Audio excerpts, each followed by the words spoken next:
for 10:30 p.m. tonight. And if you could please use the microphones provided. Hi, Ange, you all right? Good, thanks, Mark. What's the team use? Solanke, Bergville, Madison? Yeah, Lucas obviously looks like the injury is significant enough to probably keep him out for the rest of the season.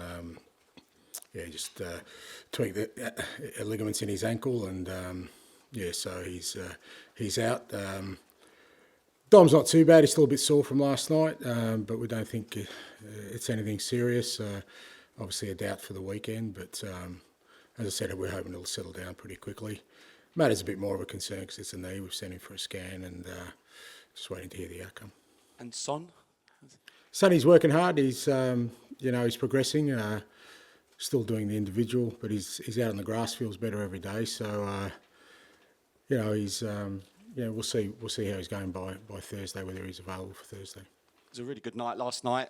What was the general feeling within the squad? I know, obviously, conceding that goal, but what was the overall mood in the dressing room? Yeah, I think the lads, were,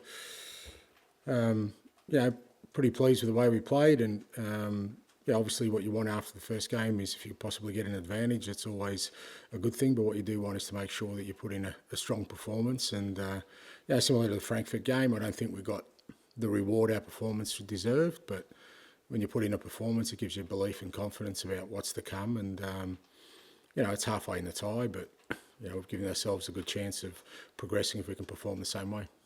A lot of players have had criticism this season, obviously, because of the league form, but were you proud of what you saw from them last night in some of those performances? Yeah, I think all the way through Europe, I think, we've hit some really good levels and, played some really good football and faced some difficult challenges and overcome them in a real kind of composed manner. And, I was super proud. Obviously, it was a difficult day for us last week on the weekend. And, you never want to sort of dismiss those experiences. You need to learn from them. They need to make you sort of angry and disappointed. And we certainly were after the Liverpool game. And, I didn't sort of let the players off the hook with that. But at the same time, we had to refocus pretty quickly in what was a really important game last night. And I was really pleased with the players' mentality, which has been really strong all the way through the European campaign. You also mentioned how much you enjoyed the atmosphere and the supporters. I don't know if you saw the Wolves manager goes to the pub every time Wolves win. Is that something you'd consider if Spurs end up winning the Europa League? Down the high road, down the pub with the fans? I'd have to be careful about what pub I walked into, I reckon, mate, at the moment. But our fans were brilliant last night. And again, throughout the whole European campaign, and it does make a massive difference. It certainly does. I don't think that early goal was by accident. It was generated by, the boys. I even felt it when they came back in from the warm-up. They could feel the energy in the stadium. They walk out, sea of white, singing at the top of their lungs, and it's no coincidence that we got off to a great start. So they played a massive role last night, and they've got a big role to play for us for the rest of the season. Jake. Hi.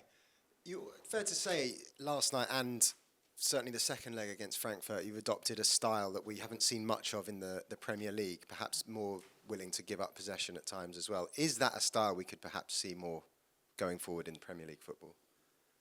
No, I don't think so. I think, like I said, after the Frankfurt game, sometimes it's just what the game needs, and Europe's very different to the Premier League and what you face in the Premier League. And I don't think, I think we were actually quite composed in the ball last night. We rarely sort of gave up possession. I think we were probably less aggressive as we usually are with the ball.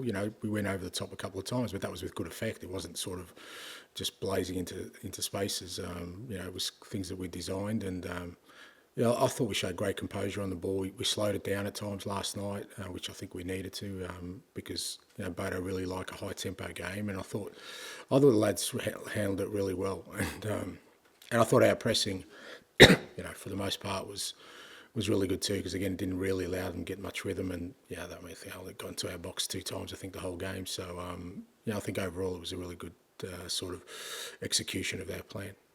Obviously, with Lucas Bergville now being out for the rest of the season, perhaps a chance for Yves Bissouma to kind of step into those shoes. You said after the game last night that he's almost or nearly back to the Biss we know he can be.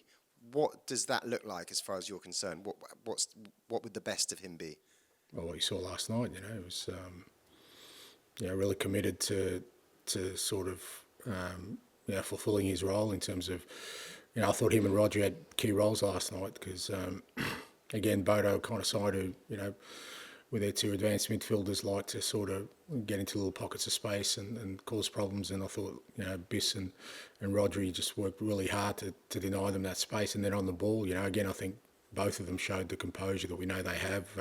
Biss is such a good technical player, particularly in tight areas. It's just, I think I've said before, at times the game just passes him by, and I feel like he needs to make more of an impact in games. And last night he did that, and when he's at his best, that's what he does. He gets himself to the action, he gets himself to where we need him, and it's a credit to him because obviously he hasn't played a lot recently, but he was really important for us last night. Just lastly, can we expect plenty more changes then for the West Ham game?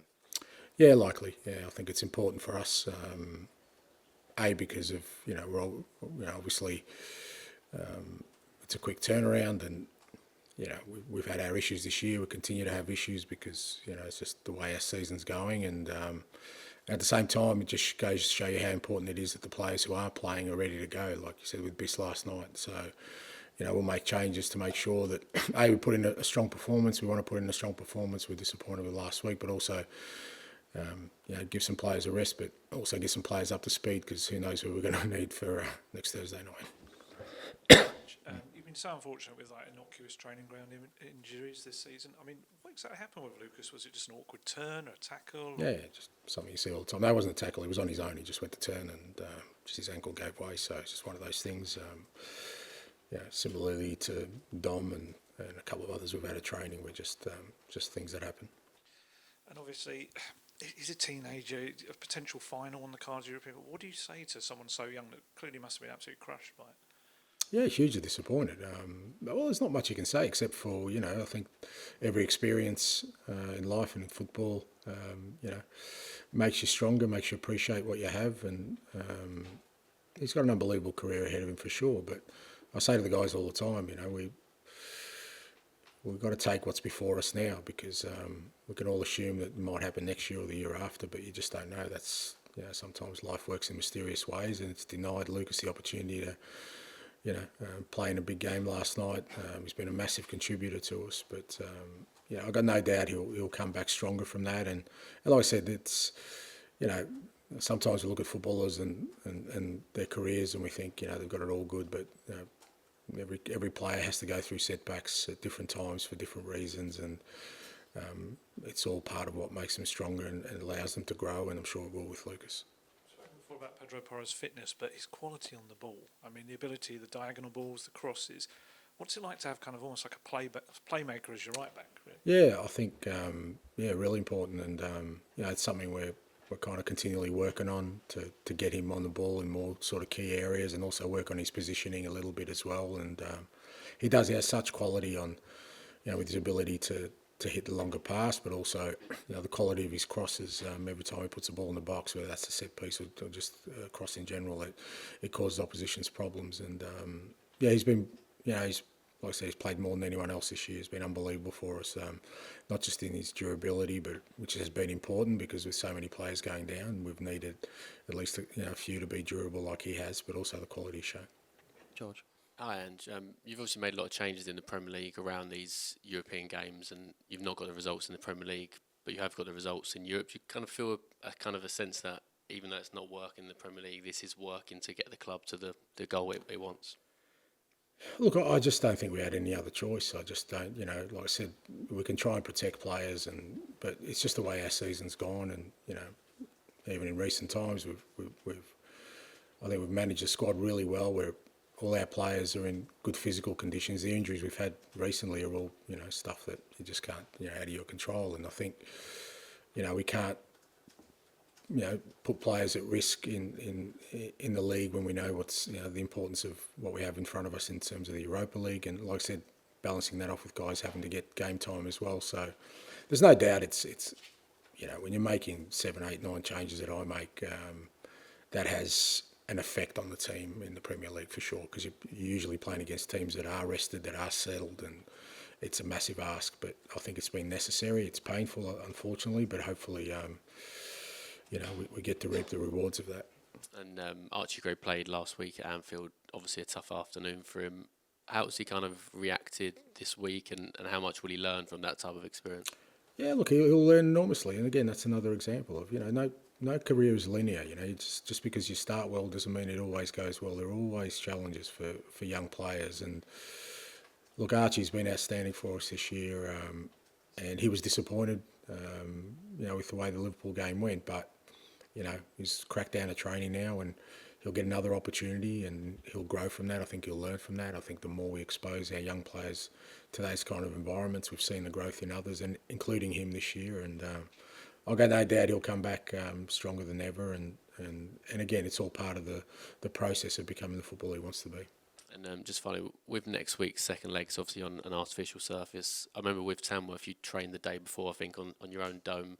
Would the plan be to train on the dome kind of at the start of next week, or would it just be to go to Bodo? No, because they're all kind of different. So we'll just travel there the day before and train on their surface, because they're all kind of a little bit different from each other. And it's more just the familiarity, even with the dimensions of the pitch and stuff. So we'll just train the day before there.